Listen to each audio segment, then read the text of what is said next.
നിങ്ങൾ ലൈസൻസോ രജിസ്ട്രേഷനോ ആവശ്യമില്ലാത്ത electric scooter ഉപയോഗിക്കുന്ന ആളാണോ? എങ്കിൽ ഈ വാർത്ത തീർച്ചയായും അറിയണം. ഇലക്ട്രിക് സ്കൂട്ടറുകൾക്ക് ഇനി ഹെൽമെറ്റ് നിർബന്ധമാക്കാൻ ഒരുങ്ങുകയാണ് സർക്കാർ. എന്താണ് പുതിയ തീരുമാനം, ആരൊക്കെയാണ് ഇത് ബാധിക്കുക തുടങ്ങിയ എല്ലാ വിവരങ്ങളും അറിയാം ഓൺലൈൻ വേഡ് മലയാളത്തിൻ്റെ ഇന്നത്തെ വീഡിയോയിലൂടെ. അതിനു മുന്നേ ചാനലൊന്ന് സബ്സ്ക്രൈബ് ചെയ്യാൻ മറക്കല്ലേ. സംസ്ഥാനത്ത് ഇലക്ട്രിക് ഇരുചക്ര വാഹനങ്ങൾക്കും ഹെൽമെറ്റ് നിർബന്ധമാക്കുന്നത് സർക്കാർ പരിശോധിക്കുമെന്ന് ഗതാഗത മന്ത്രി CP ജോൺ അറിയിച്ചു. നിലവിൽ 250 വാട്ട്സിൽ താഴെ ശേഷിയും മണിക്കൂറിൽ 25 കിലോമീറ്ററിൽ താഴെ വേഗതയുമുള്ള വാഹനങ്ങളെ നോൺ മോട്ടോർ വെഹിക്കിൾ വിഭാഗത്തിലാണ് ഉൾപ്പെടുത്തിയിരിക്കുന്നത്. അതിനാൽ ഇത്തരം വാഹനങ്ങൾക്ക് നിലവിൽ രജിസ്ട്രേഷനോ ഹെൽമറ്റോ ആവശ്യമില്ല. എന്നാൽ ഇവ ഉൾപ്പെടുന്ന അപകടങ്ങൾ വർദ്ധിച്ചുവരുന്ന സാഹചര്യത്തിലാണ് ഇവ ഓടിക്കുന്നവർക്കും ഹെൽമറ്റ് നിർബന്ധമാക്കാൻ സംസ്ഥാന സർക്കാർ ആലോചിക്കുന്നതായി ഗതാഗത മന്ത്രി നിയമസഭയിൽ അറിയിച്ചത്.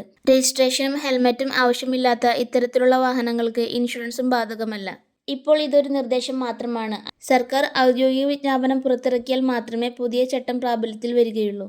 ഈ നിയമം നിലവിൽ വന്നിട്ടില്ലെങ്കിലും സുരക്ഷയുടെ കാര്യത്തിൽ ഹെൽമറ്റ് ഉപയോഗിക്കുന്നത് എപ്പോഴും നല്ലതാണ്. ചെറിയ വേഗതയിൽ പോലും അപകടങ്ങൾ ഗുരുതരമായ പരിക്കുകൾക്ക് കാരണമായേക്കാം. ഈ വിഷയത്തിൽ സർക്കാർ ഔദ്യോഗിക ഉത്തരവ് പുറത്തിറക്കുകയാണെങ്കിൽ ഏറ്റവും ആദ്യം നിങ്ങളെ അറിയിക്കുന്നതാണ്. അതുകൊണ്ട് വീഡിയോ ഷെയർ ചെയ്യൂ, ചാനൽ സബ്സ്ക്രൈബ് ചെയ്യൂ. Thank you for watching.